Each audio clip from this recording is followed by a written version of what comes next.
Hi welcome to FM മെഡോണ 39.25 പറയാം പാഠം കേട്ടു രസിക്കാം. ഞാൻ RJ ഏഞ്ചൽ 6th C. ശനിയും ഞായറും എല്ലാം നിങ്ങൾ എന്തൊക്കെ കാര്യങ്ങൾ ചെയ്തു? വർക്ക് എക്സ്പീരിയൻസ് മേളയ്ക്ക് വേണ്ടി തയ്യാറായോ? കൂട്ടുകാരെല്ലാം പങ്കെടുത്തില്ലേ? സബ് ജില്ലാ തല മത്സരങ്ങൾ വരികയാണ്. നമ്മുടെ സ്കൂളിന് മികച്ച വിജയമുണ്ടാക്കാൻ നമുക്ക് പ്രയത്നിക്കാം. കൂട്ടുകാരെ, ഇന്നലത്തെ ദിവസത്തിന് ഒരു പ്രത്യേകതയുണ്ടായിരുന്നു. സെപ്റ്റംബർ 14 ദേശീയ ഹിന്ദി ദിനം. നമ്മൾ 5ാം ക്ലാസ് മുതൽ ഹിന്ദി പഠിക്കുന്നവരല്ലേ? ഹിന്ദി നിങ്ങൾക്ക് ഇഷ്ടമാണോ? എന്തൊക്കെയാണ് ഹിന്ദിയുടെ പ്രത്യേകതകൾ?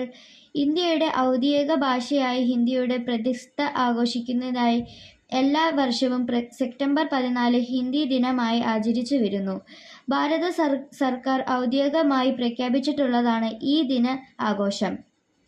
1949 സെപ്റ്റംബർ 14 ഹിന്ദി ഭാഷ ഔദ്യോഗിക ഭാഷയായും വേദനഗരിയെ ഔദ്യോഗിക ലിപിയായും ഇന്ത്യൻ പാർലമെന്റ് അംഗീകരിച്ചത്.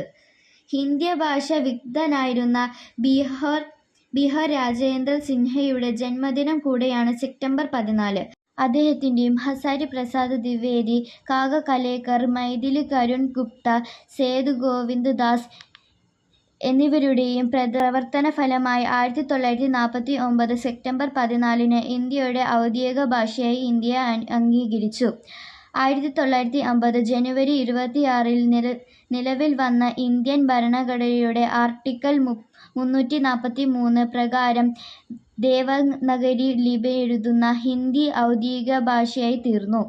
22 ഷെഡ്യൂൾഡ് ഭാഷകളിൽ ഹിന്ദിയും ഇംഗ്ലീഷും കേന്ദ്ര സർക്കാർ ഔദ്യോഗിക ആവശ്യങ്ങൾക്കായി ഉപയോഗിക്കുന്നു. 25 കോടിയിൽ പരം ആളുകൾ നേരിട്ട് ഉപയോഗിക്കുന്ന ഹിന്ദി ലോകത്തിലെ ഉപയോഗത്തിൽ 4ാം സ്ഥാനത്താണ്. കൂട്ടുകാരെ, ഇനി കേൾക്കാം അറിയാം ഇന്നത്തെ കറണ്ട് ക്ലിക്സ്.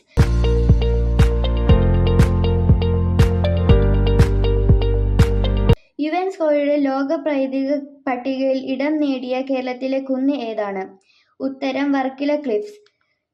ലോകത്തിലെ ആദ്യമായി AI മന്ത്രി നിയമനം നടന്ന രാജ്യം? ഉത്തരം അൽബേനിയ. കൂട്ടുകാരെ, കറണ്ട് ക്ലിക്സ് ശ്രദ്ധിച്ചു കേട്ടല്ലോ. കേൾവിയുടെ വിസ്മയമൊരുക്കി പറയാൻ അവസരങ്ങൾ ഒരുക്കി FM മെഡോണ നിങ്ങളോടൊപ്പം ഉണ്ടാകും. വീണ്ടും കേൾക്കുന്നത് വരെ this is RJ Angel signing off. നിങ്ങൾ കേട്ടത് FM മെഡോണ 39.25 പറയാം പാടാം കേട്ടു രസിക്കാം.